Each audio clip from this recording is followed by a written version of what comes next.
여러분 안녕하십니까? NBS 투데이입니다. 21대 국회의 마지막 정기국회가 본격 시작됐습니다. 이번 정기국회에서 다뤄질 여야의 쟁점 법안들 중에선 농업계가 주목해야 할 부분도 적지 않은데요. 특히 야당에서 이번 정기국회 기간 동안 제2의 양곡관리법으로 불리는 농산물 가격 보장제 도입을 추진하겠다고 밝혀 농업계 이목을 끌고 있습니다. 이호철 기자가 전해드립니다.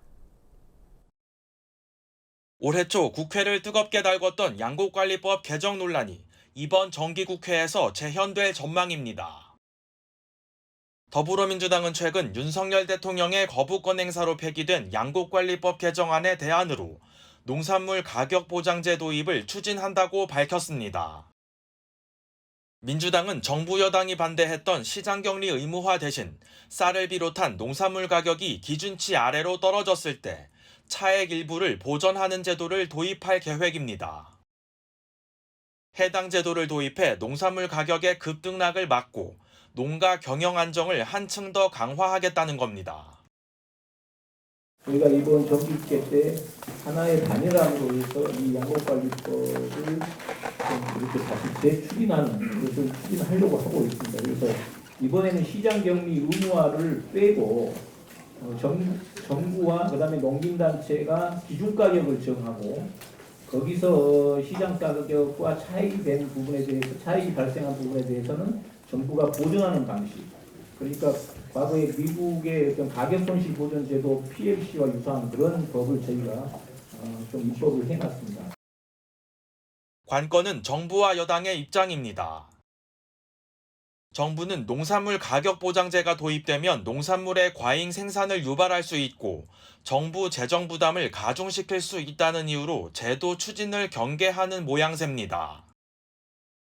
농림축산식품부 관계자는 정부는 증산이라는 부정적 결과를 최소화하는 데 초점을 두고 정책을 펴고 있다고 밝혔습니다.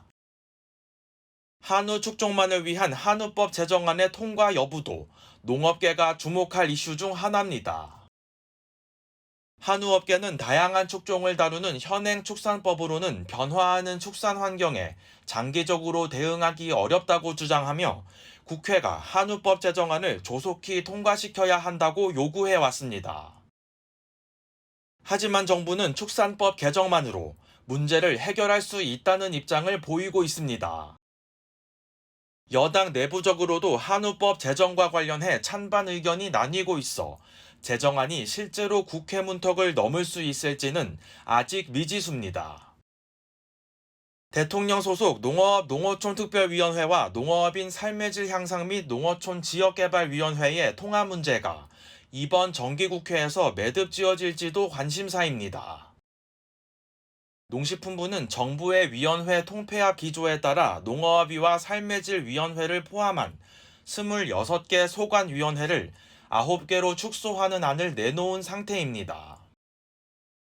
하지만 야당 중심으로 위원회 통폐합에 신중해야 한다는 지적이 나오면서 논의는 소강 상태에 들어갔습니다.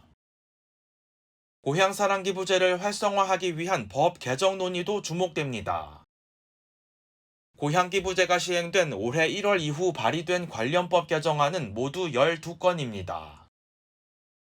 홍보 제한과 기부금 상한을 풀고 기업 기부 등을 허용해 제도를 활성화하려는 내용이 담겨 있습니다. 최근엔 고향기부제를 소관하는 국회 행정안전위원회의 김교흥 위원장도 법안을 발의했습니다.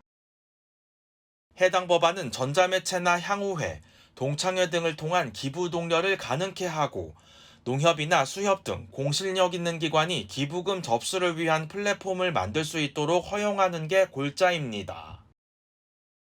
MBS 이호철입니다.